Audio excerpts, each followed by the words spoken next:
Another way you can evaluate the information is if you triangulate your information, meaning that you find it in 3 separate reliable sources. And when you compare the new information to what you already know about the topic, does it seem accurate? Is it consistent with the other information you found? This is called triangulating your information. And this is also a strategy that comes into play when we talk about plagiarism and citing your sources. So remember this, triangulating your information is to find your information in 3 separate sources. Then you can check the outgoing and incoming links. Outgoing links are those links that are on your site and they connect to something else. So you'll want to check that. Where do they go? If it has a link on the site that goes to somewhere where that you know the information is completely off the wall, then perhaps you shouldn't use that site. If you have a link to something that is very reputable and well known, then that gives strength to the site that you're using. Then you can also check out the incoming links, people that link into the site. And again, if somebody kind of fluky or off in the left wing is linking into this site, maybe that's not a place where you want to get your information. And here it says you can go to AltaVista, but that's not true anymore. As of July 11, 2013, AltaVista went under. Just couldn't compete with Google. So I'd just like to show you this one site over here. Okay, so Google Backlink Checker. So here it is, Google Backlink Checker. And when I tried this earlier, it didn't. The server was busy, but let's try Edison chargers.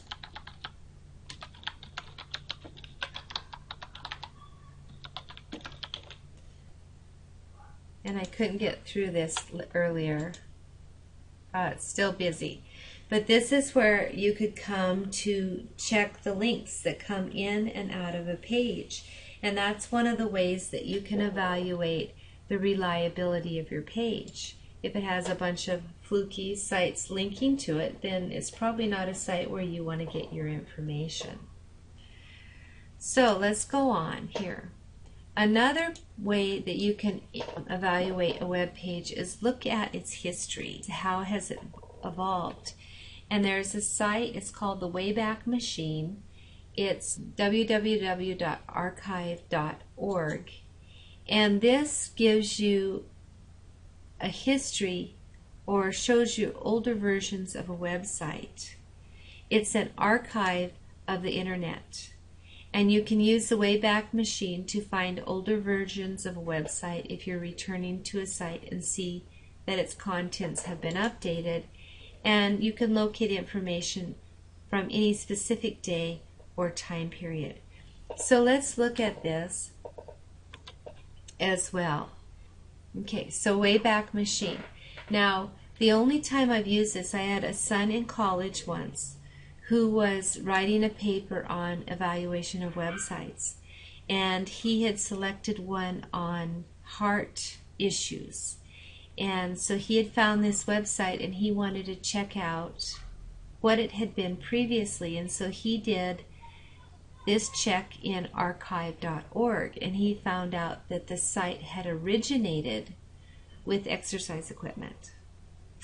Then I also had a person who was a business person who was needing to look at a former site of hers to write something for her current site, and was wishing that she had saved the information.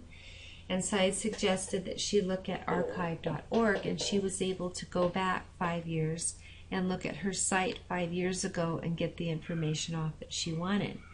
Okay, so let's see how this works. https://www.edisonchargers.com. So let's go in. Okay, so here we have it. So you see it sends a little crawler through. So at any point in time where it has one of these, we can go back and look at it. So this is 2013. Let's go back to 2004. And it sent a crawler through on January 28th of 2004. Let's see what it looked like. That's what it looked like.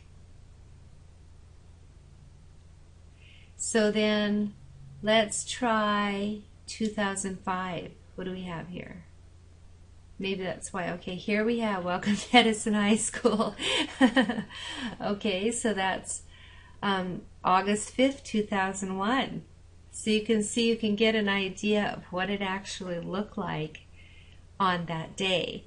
So you can check out the history of your websites for checking the quality of the information and the history of the site itself. Okay, so Wayback Machine, we just looked at that. Okay, Easy Who Is. Let's check out this one. Okay, Easy Who Is shows you who owns a website so that you can gain some insight about the objectivity of the site. And it's another way that you can evaluate it.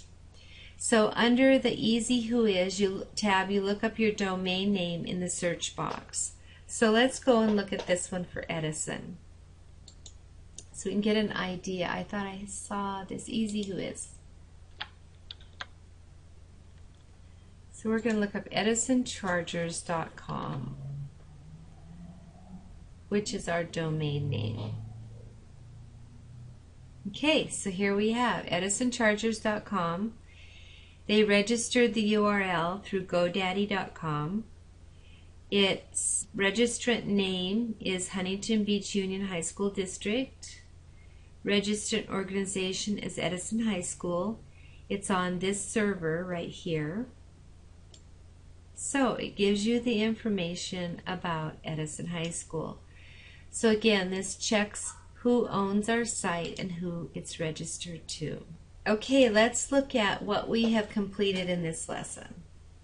We've looked at first types of web pages. In that we looked at online newspapers, e-zines and online magazines. Then we looked at blogs, and we talked about online scholarly journals. Then we finished up that section with wikis. Then we moved to evaluating web pages, and we looked at clarity, stability, objectivity, and coverage. And you want to make sure you know that the author is an expert. We talked about truncating the URL and triangulating your information.